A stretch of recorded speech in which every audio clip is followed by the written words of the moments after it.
भाषायै संस्कृताय मित्राणि श्रीगुरुवे नमः। वंदे वेदमातरन्। महाकवि शूद्रक की राजधानी विदिशा से मैं तेजेंद्र आचार्य आप सभी का पुनः स्वागत करता हूँ। हम लोग श्रीमद् भगवद गीता का अध्ययन कर रहे हैं। उसी सत्र के अंतर्गत आज हम इस अध्याय को समाप्त कर देंगे। इससे पूर्व हम 40 श्लोकों का अध्ययन कर चुके हैं, प्रथम अध्याय का, जो प्रथम अध्याय की 40 श्लोक थे, और साथ ही हमने ध्यान और माहात्म्य भी पढ़ा था। आज हम 41वें श्लोक से प्रारंभ करेंगे। ठीक, इसमें भी आप शब्दों को तोड़ सकते हैं कई प्रकार से, जैसे अधर्माभिभवात् कृष्ण प्रदुष्यन्ति कुलस्त्रियः। अधर्माभिभवात्, अधर्मा एक शब्द, फिर विभवात अथवा अधर्मा भी ऐसा भी कर सकते हैं, और भवात कृष्ण ऐसा कर सकते हैं। ठीक है, अभिभवात ऐसा है, अधर्माभिभवात कृष्ण। यहाँ भी कृष्ण जो शब्द है उसमें षकार और णकार का सही उच्चारण करना है आपके लिए। अधर्माभिभवात कृष्ण प्रदुष्यन्ति अधर्माभिभवात् कृष्ण। ठीक, अभी हम एक ही पाठ देख लेते हैं। अधर्माभिभवात् कृष्ण, अधर्माभिभवात् कृष्ण, अधर्माभिभवात् कृष्ण। ठीक, अधर्माभिभवात् कृष्ण, अधर्माभिभवात् कृष्ण। ठीक, अगला जो हमारा पाद है प्रदुष्यन्ति, प्रदुष्यन्ति।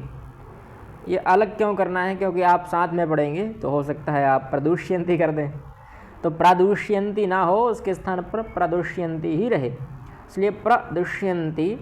और साथ में आपका जो मूर्धन्य षकार है उसका उच्चारण भी सटीक हो जाए, उस दृष्टि को रखते हुए भी प्रदुष्यन्ति सही रहेगा। ठीक है, और बाद में आप जोड़ भी सकते हैं प्रदुष्यन्ति कुलस्त्रियः। ठीक है, प्रदुष्यन्ति कुलस्त्रियः अथवा कुलस्त्रियः। कुलस इस तरफ और त्रियः उस तरफ, कुलस्त्रियः हैं, कुलस्त्रियः। ठीक, अधर्माभिभवात् कृष्ण प्रदुष्यन्ति कुलस्त्रियः, प्रदुष्यन्ति कुलस्त्रियः। अधर्माभिभवात् कृष्ण प्रदुष्यन्ति कुलस्त्रियः। ठीक, प्रदुष्यन्ति कुलस्त्रियः। स्त्रीषु, स्त्रीषु दुष्टासु, दुष्टासु, दुष्टासु। ठीक, कहीं मूर्धन्य षकार मिलेगा, कहीं दंती सकार आ जाएगा, तो उसको ध्यान रखना है। स्त्रीषु दुष्टासु वार्ष्णेय।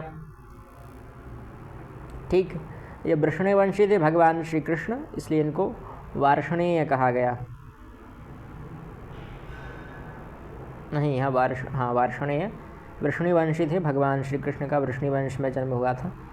यदुवंशी भी थे, जो लोग यदुवंशी हैं वो लोग ये न समझें कि यदुवंशी नहीं थे, यदुवंश से संबंधित थे। यदुवंश में ही एक वृषणवंश भी था। स्त्रीषु दुष्टासु वार्ष्णेय। ठीक, यहाँ तक हमें बोलना है। यह एक अर्धवाक्य है, पूर्ण वाक्य तो नहीं है, पर इसका आधा पाद है। स्त्रीषु दुष्टासु वार्ष्णेय, वार्ष्णेय। यहाँ भी मूर्धन्य षकार है और णकार है। ठीक है, वार्ष्णेय। ठीक, बहुत सारे लोग सोचते होंगे इतने कठिन कठिन शब्दों को क्यों संबोधित किया गया है, श्री कृष्ण के लिए माधव कह देते, केशव कह देते। तो देखिए, ये जो एक छंद आप देख पा रहे हैं, ये एक नियमित शब्दों में, अक्षरों में बंधा हुआ होता है, इसको आप ज़्यादा कम नहीं कर सकते। यदि यहाँ केशव लिखा होता, माधव लिखा होता, तो अर्थ भले ही ना बदले, पर जो छंद की प्रक्रिया है वो बदल जाती। तो इसलिए यहाँ वार्ष्णेय यही सही है। केशव, माधव इत्यादि जो शब्द हैं वो सही नहीं है। और भी जो शब्द हो सकते हैं वह यहाँ पर जुड़ सकते हैं, जो इसके लायक हों, इस स्थान पर जुड़ने के योग्य हों, वह जुड़ सकते हैं। स्त्रीषु दुष्टासु वार्ष्णेय। ठीक, वार्ष्णेय में कोई विसर्ग नहीं है, या का पूर्ण उच्चारण करना है। वार्ष्णेय संबोधन है भगवान श्री कृष्ण का। ठीक, स्त्रीषु दुष्टासु वार्ष्णेय जायते वर्णशंकरः। अब यह शंकरः है, शंकरः अब यहाँ पर अब शंकर ना करें, शंकर ही रहने दे। शंकर मतलब होता है मिश्रित, और वर्ण मतलब होता है जो आपका वर्ण है, जाति है ना, जो आपका धर्म है वह वर्ण होता है। तो जो जिनका वर्ण मिश्रित हो चुका है, यानी ब्राह्मण क्षत्रिय हो गए हैं, ब्राह्मण क्षत्रिय का समागम हो जाए, क्षत्रिय वैश्य का समागम हो जाए, है ना, और वैश्य क्षत्रिय इत्यादि का समागम, जब वर्ण एक ही वर्ण में समागम हो तो वह मिश्रित नहीं होता है, पर अगर उसका ऊपर नीचे हो जाए तो वह मिश्रित हो जाता है। उसी को वर्ण संकर कहते हैं। जो वर्तमान में आपने कभी धर्मगुरुओं से सुना हो कि वर्ण संकरता फैल रही है, वर्ण संकरता फैल रही है, तो वर्ण संकरता होती क्या है? वह यही है कि कोई ब्राह्मण की सुपुत्री यदि किसी अन्य वर्ण के पुत्र को स्वीकार कर ले तो वह वर्ण संकर, उसकी जो संतान होगी उन लोगों की, वह वर्ण संकर होगी। ऐसे ही कोई अन्य वर्ण का भी अगर स्त्री है और वह दूसरे वर्ण से कर ले तो भी यही स्थिति रहेगी, तो यह वर्ण संकरता। ऐसे ब्राह्मण और ब्राह्मण में विवाह हो तो उसमें कोई वो नहीं है समस्या। ठीक, ये शास्त्रीय मत भी है, और एक प्रकार से यह हाँ सगोत्रीय नहीं होनी चाहिए, मामा के गोत्र के नहीं हो, इत्यादि कई नियम हैं विवाह संबंधी, है ना। तो वह सब तो आप ज्योतिषियों से पूछिए, आपके जो कुलगुरु हैं, आचार्य हैं, पूर्वज हैं, बड़े बूढ़े हैं, वृद्ध हैं, उनसे इस विषय में जानकारी लें। स्त्रीषु दुष्टासु वार्ष्णेय जायते वर्णशंकरः, जायते वर्णशंकरः। तो यह शंकरः ही रहने शंकरः ना हो जाए। ठीक है, ये शंकर जो है वो शंकर अलग है, और वो वाला शंकर जो है वह अलग है। ठीक, अधर्माभिभवात् कृष्ण प्रदुष्यन्ति कुलस्त्रियः, स्त्रीषु दुष्टासु वार्ष्णेय जायते वर्णशंकरः, जायते वर्णशंकरः। वर्ण ये तो णकार ही रहेगा, इसमें कोई संदेह नहीं है। शंकरः इस पद पर ध्यान देना है। वार्ष्णेय यहाँ पूर्ण यकार का उच्चारण करना है। ठीक है, अब शंकरो नरकायैव, शंकरो नरका, नरका, ठीक, नरका नहीं करना है, न रका, रा का पूर्ण उच्चारण करना है। ये हमारे जो बुंदेलखंड है, हमारा मध्य प्रदेश है, यहाँ के लोग अधिकतर ऐसा गलती कर देते हैं। जैसे गलती शब्द है, इस गलती शब्द में भी गलती हो जाती है। हम लोग बोलते हैं गलती, जबकि शब्द है गलती। ठीक, तो उच्चारण करने में थोड़ा हमारे यहाँ की बोली भी ऐसी है तो हो जाता है, इसलिए नरका ना करके नरका। ठीक, ये बारीक चीज़ें हैं जो पाठ भेद में, नियम भेद में हो जाती हैं। ठीक, शंकरो नरकायैव, अब यह यैव है, ऐव नहीं है। ठीक है, ऐव ना पढ़ें इसको, यैव है। यह है ना, या में ऐ लगा है तो यैव। यद्यपि या के साथ जब ए या ऐ आ जाए अथवा कोई भी स्वर आ जाए तो उसका उच्चारण कर पाना बहुत अधिक कठिन हो जाता है। ऐसा क्यों हो जाता है? क्योंकि यह एक वर्ण विज्ञान है। संस्कृत पूर्णतः वर्ण विज्ञान पर आधारित। आपके मुख से जो शब्द निकले हैं, अगर कोई अच्छा संस्कृतज्ञ होगा तो वो बता सकता है कि आपने इन शब्दों को बोलने में कितनी क्षमता अपनी खर्च कर दी है। ठीक है, जैसे अगर आपको कोई थकाना चाह रहा है तो वो आपसे कहेगा कि भैया हाँ बोलो, शा बोलो, श बोलो, सा बोलो, तो आप जल्दी थक जाएंगे अगर इन अक्षरों का प्रयोग करेंगे तो। ऐसा क्यों है? ये एक अलग नियम है वर्ण विज्ञान का। तो आप स्वयं अपने आप को स्वतः समझेंगे कि हाँ थोड़ी थकावट है अंदर से। तो यह कुछ ऐसे नियम रहते हैं। तो ठीक वैसे ही ये या के साथ भी है, इचु यशाणाम तालु, ये भी तालु वर्ण है और या भी तालु वर्ण है। दोनों मिल जाते हैं, दोनों तालु से ही उच्चारित होते हैं, तो थोड़ा थोड़ा अंतर आ जाता है और मिक्सचर भी हो जाता है, तो वह ना हो, यैव रहे, ऐव ना हो। ठीक, शंकरो नरकायैव, शंकरो नरकायैव, शंकरो नरकायैव। अब कुलघ्नानां, कुलघ्ना, कुलघ्ना, कुलघ्नानां, कुलस्य च दो मारना है, नानाम न कर कर, कुलघ्नानां कुलस्य च, कुलघ्नानां कुलस्य च, कुलघ्नानां कुलस्य च। या का भी पूर्ण उच्चारण करना है, कुलस्य च, कुलघ्नानां कुलस्य च, कुलघ्नानां कुलस्य च। घ आधा है, ना पूरा है। कुलघ्ना, कुलघ्नानां कुलस्य च, कुलघ्नानां कुलस्य च, कुलघ्नानां कुलस्य च। ठीक। पतन्ति पितरो हैषां, हैषां ऐसे ऋषिकेश शब्द था, वैसे ही हैषाम है। ठीक। इसमें हा और या मिला हुआ है, हैषाम ऐसा है। ठीक। और मूर्धन्य षकार भी जुड़ा हुआ है, यानी कुल मिलाकर आपको परेशान करने के लिए पर्याप्त अक्षर हैं इसमें। तो पतन्ति पितरो हैषां, पतन्ति पितरो हैषां। ठीक। पतन्ति गिरते हैं, पितरो पितर लोग, तो यह पितरः शब्द था और वह उकार हो गया उसको, तो पितरो ऐसा रूप बन गया। पतन्ति पितरो हैषां। ठीक। पतन्ति पितरो हैषां, और मूर्धन्य षकार है तो उसका भी उच्चारण करना है। लुप्त पिंडोदक क्रियाः, लुप्त पिंडोदक क्रियाः। देखिए बहुत सारे लोग सोच रहे होंगे कि वर्ण संकरता से क्या हानि है ना। मान लीजिए अब तो वह प्रेम विवाह इत्यादि कई आ चुके हैं वर्तमान समय में, तो उससे हानि क्या है, तो वही बता रहे हैं कि इससे आप जो श्राद्ध करते हैं श्राद्ध पक्ष में, अथवा कभी भी श्राद्ध करेंगे, तो वह आपके पितर लोग स्वीकार नहीं करेंगे, क्योंकि वह और नीचे लोकों में गिरते जाते हैं और पितरों को पतन होता है। जब पितरों का पतन होता है तो वह आप लोगों का भी पतन कर देते हैं। ठीक है। तो ऐसा स्थिति ना बने, ऐसी स्थिति ना बने, इसलिए वर्ण संकरता ना फैले। अब देखिए जो समस्याएं हो चुकी हैं, जिनकी हो चुका है विवाह, उनके लिए कोई उपाय नहीं है। अब पितर आपके नहीं स्वीकार करेंगे, आपका जो भोज्य है, आप जो उनको प्रसाद, ये बात पितरों की ही नहीं है, बात भगवान की भी है।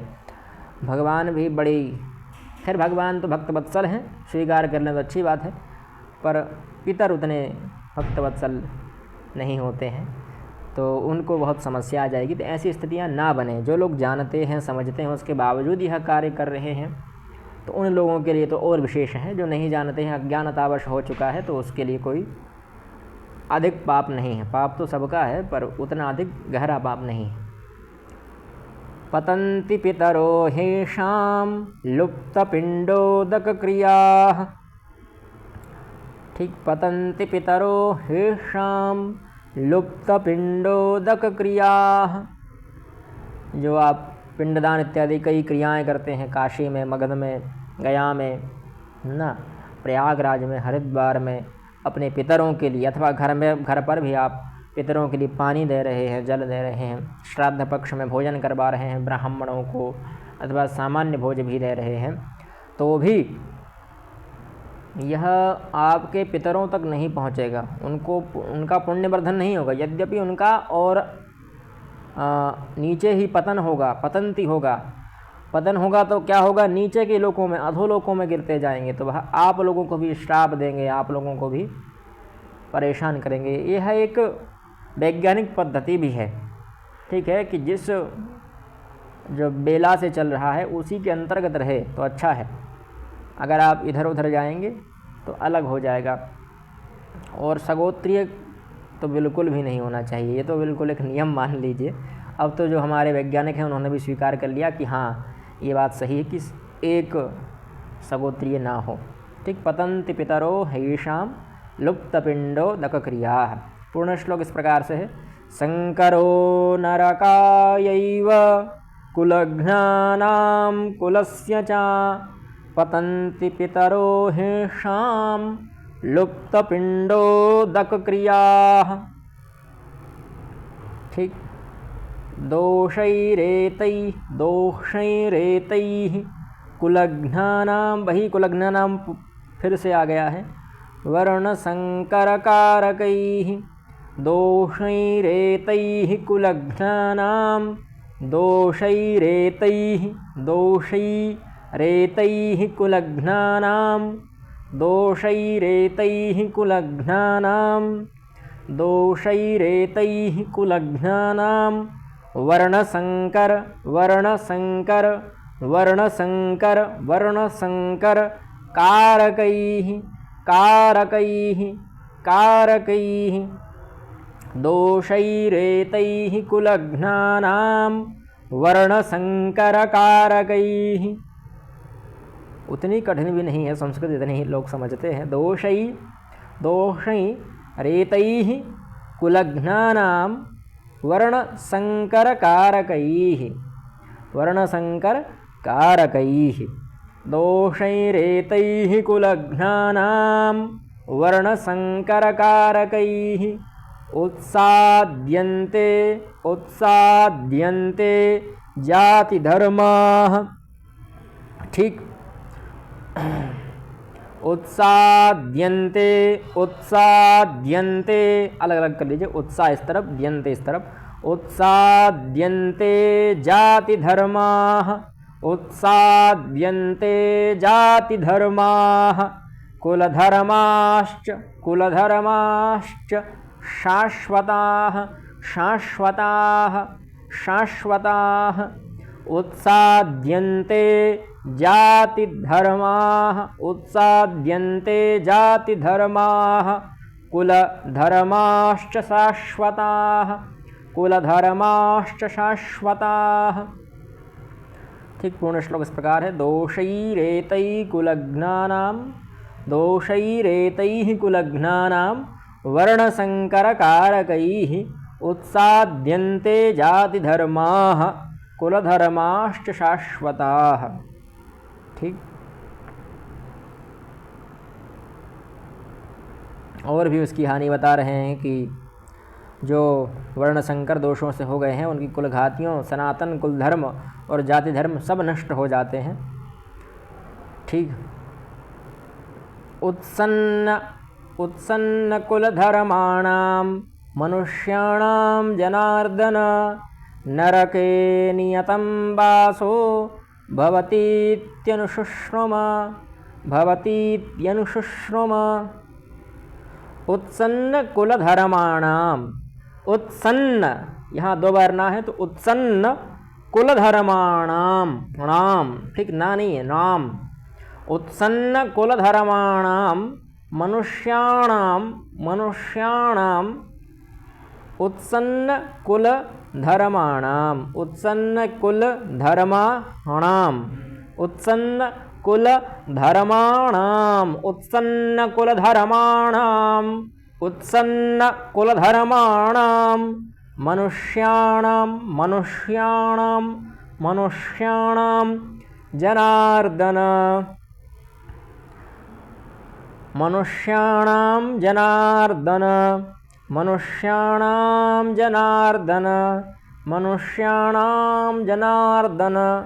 मनुष्याणां जनार्दन ठीक, जनार्दन भी यहाँ श्री कृष्ण के लिए है। नरके नियतं वासो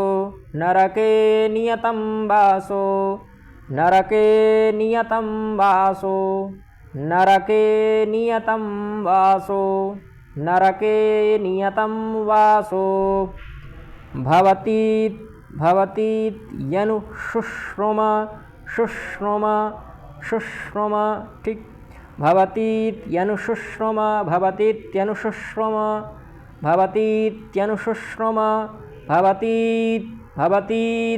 देखिए, तीत दीर्घ ईकार है ना यहाँ, तो उस पर ध्यान देना है। भवतीत्यनुशुश्रुम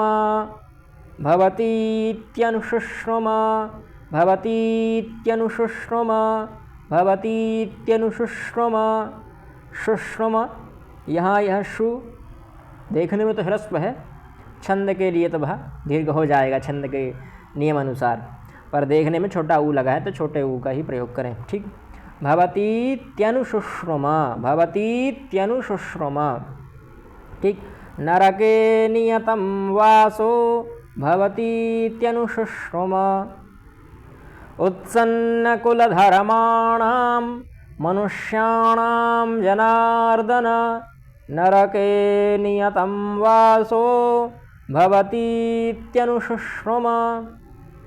कह रहे हैं कि अनिश्चित काल तक जो मनुष्य ऐसे मनुष्य कैसे मनुष्य जो वर्ण संकर हो गए हैं, वो अनिश्चित काल तक नरक में वास करते हैं, ऐसा हम सुनते आए हैं। ऐसा वो कह रहे हैं कि वासो भवति, उनका वास होता है, अनुशुष्टम, ऐसा हम सुनते आ रहे हैं।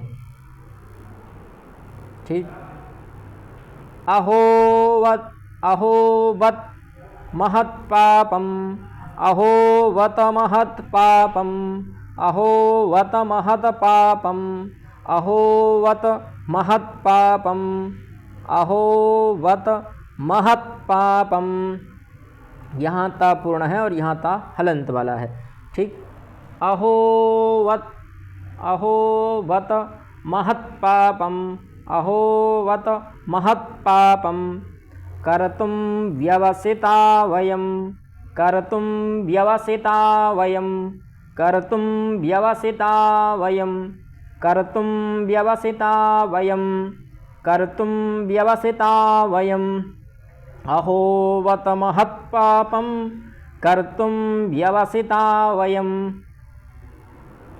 यद्राज्य यद्राज्य यद्राज्य, ठीक, राज्य है यह, और उसके आगे यद है, और वह जो रा आप देख रहे हैं वह आगे मिल जाएगा इसमें, तो द्रा ऐसा दिख रहा होगा। यद अलग कर दीजिए, राज्य इस तरफ कर दीजिए, तो यद राज्य, यद राज्य सुखलोभेन। ठीक है। यद्राज्य सुखलोभेन, यद्राज्य सुखलोभेन हन्तुं स्वजनमुद्यताः, यद्राज्य सुखलोभेन हन्तुं स्वजनमुद्यताः, यद्राज्य सुखलोभेन हन्तुं स्वजनमुद्यताः, यद्राज्य सुखलोभेन हन्तुं स्वजनमुद्यताः। अहोवत महत्पापं, अहोवत महत्पापं कर्तुं व्यवसिता वयं, कर्तुं व्यवसिता वयं, यद्राज्य सुखलोभेन, यद्राज्य सुखलोभेन हन्तुं स्वजनमुद्यताः, हन्तुं स्वजनमुद्यताः। यदि माम प्रतीकारं, यदि माम प्रतीकारं, यदि माम प्रतीकारं, यदि माम प्रतीकारं, यह माँ जो है वह इस तरफ जोड़ लीजिए और अशस्त्रम उस तरफ हो जाएगा। ठीक। यदि माम प्रतीकारं, यदि माम प्रतीकारं, माम यह पूर्ण है माँ यहाँ पर, और प्रति ऐसा बात है। ठीक। यदि माम प्रतीकारं, यदि माम प्रतीकारं अशस्त्रम, अशस्त्रम शस्त्रपाणयः, अशस्त्रम शस्त्रपाणयः, अशस्त्रम शस्त्रपाणयः, यदि माम प्रतीकारं अशस्त्रम शस्त्रपाणयः धार्तराष्ट्रारणे हन्युस्, अथवा हन्युः, धार्तराष्ट्रारणे हन्युस्, धार्तराष्ट्रारणे हन्युस्, धार्तराष्ट्रारणे हन्युस् तन्मे क्षेमतरं भवेत्, धार्तराष्ट्रारणे हन्युस् तन्मे क्षेमतरं भवेत्, तन्मे, तन्मे क्षेम, क्षेम, क्षेम, क्षेम नहीं है ये, क्षेम लिखेंगे तो क्षेम ऐसा होता है ना, क्षेम है, क्षेमतरं भवेत्, क्षेमतरं भवेत्, क्षेमतरं भवेत्। यदि माम प्रतीकारं, यदि माम प्रतीकारं अशस्त्रं शस्त्रपाणयः धार्तराष्ट्रारणे हन्युस् तन्मे, तन्मे क्षेमतरं भवेत्, तन्मे क्षेमतरं भवेत्। यहाँ ता हलंत है तो भवेत्, तन्मे क्षेमतरं भवेत्, ता को तुरंत काटना है। ठीक। यदि माम प्रतीकारं, यदि माम प्रतीकारं, यदि माम प्रतीकारं, यदि माम प्रतीकारं अशस्त्रं शस्त्रपाणयः अशस्त्रं शस्त्रपाणयः धार्तराष्ट्रारणे हन्युस् तन्मे क्षेमतरं भवेत् तन्मे क्षेमतरं भवेत्। संजय उवाच संजय उवाच, या और च का पुनरुच्चारण करना है। संजय उवाच एवमुक्त्वार्जुनः ठीक, मुक्त्वार इसको जोड़ लीजिए इसी में, र जो ऊपर है और जुनः कर दीजिए संख्ये। ठीक, एव मुक्त्वा त्वा है यह, ठीक, मुक्त्वा नहीं है, मुक्त्वा। एव मुक्त्वार्जुनः एव मुक्त्वार्जुनः एव मुक्त्वार्जुनः एव मुक्त्वार्जुनः एव मुक्त्वार्जुनः संख्ये मतलब युद्ध काल में, जो युद्ध पर है, रणभूमि में युद्ध के समय। रथोपस्थ उपाविशत् रथोपस्थ उपाविशत् रथोपस्थ उपाविशत् रथोपस्थ उपाविशत् रथोपस्थ उपाविशत्। एवमुक्त्वार्जुनः संख्ये रथोपस्थ उपाविशत् विसृज्य सशरं चापं विसृज्य सृज्य, ठीक, विसृज्य नहीं है, बहुत सारे लोग विसृज्य पढ़ते हैं, विसृज्य सशरं चापम, ऐसा नहीं, विसृज्य यह है अंत में और उसका पूर्ण उच्चारण करना है। विसृज्य सशरं चापम विसृज्य सशरं चापम विसृज्य सशरं चापम विसृज्य सशरं चापम विसृज्य सशरं चापम। शोकसंविघ्नमानसः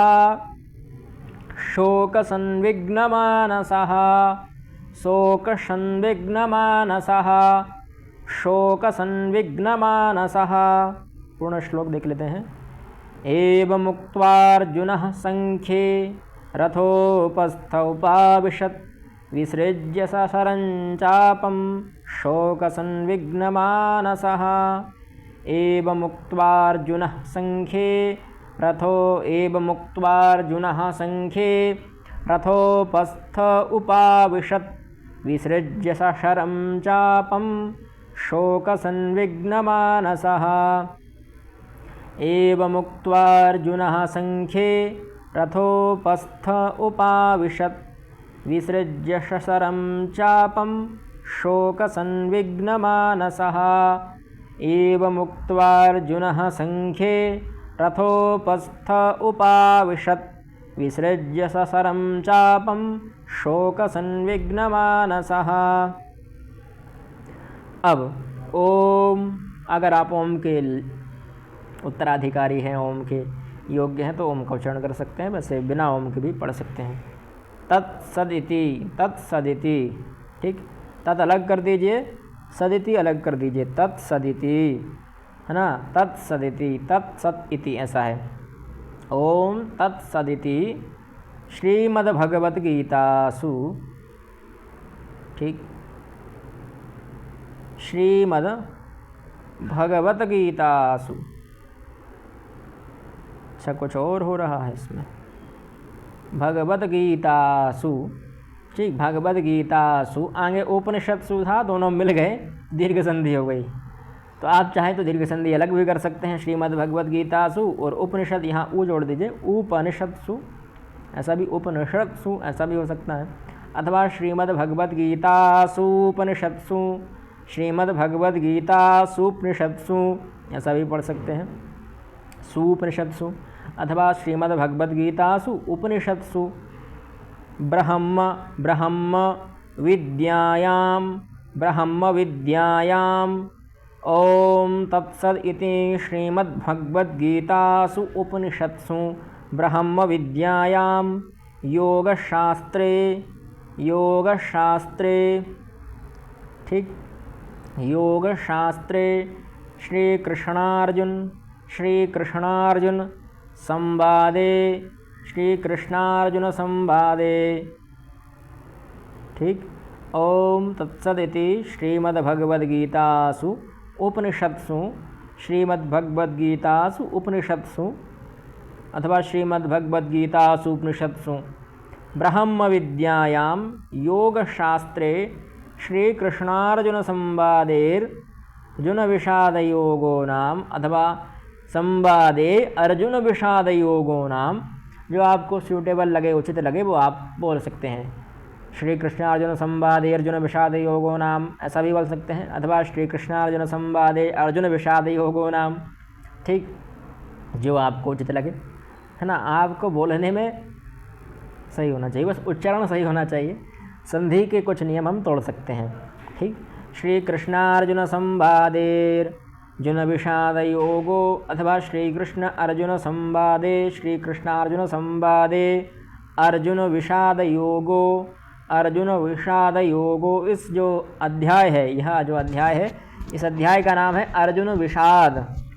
बहुत सारी परीक्षाओं इत्यादि विषयों में पूछ भी लिया जाता है कि गीता के प्रथम अध्याय का नाम क्या है, तो हाँ अर्जुन विषाद योग है। ठीक, अर्जुन विषाद योगो नाम, नाम मतलब नाम ही, प्रथमोऽध्यायः अथवा प्रथमः अध्यायः, जो भी आपको अच्छा लगे। तत्सदिति श्रीमद्भगवद्गीतासु उपनिषत्सु ब्रह्म विद्यायां योगशास्त्रे श्रीकृष्णार्जुन संवादेर्जुन विषाद योगो नाम प्रथमोऽध्यायः। अथवा संधि तोड़ तोड़ कर करना, तो तत्सदिति श्रीमद्भगवद्गीतासु उपनिषत्सु ब्रह्म विद्यायां योगशास्त्रे श्रीकृष्णार्जुन संवादे अर्जुन विषाद योगो नाम प्रथमोऽध्यायः। ठीक, तो आज हमारा प्रथम अध्याय समाप्त होता है। अगले एपिसोड से द्वितीय अध्याय भी प्रारंभ कर देंगे और प्रयास करेंगे कुछ पीपीटी के माध्यम से। तब तक के लिए जयतु संस्कृतम, जयतु भारतम।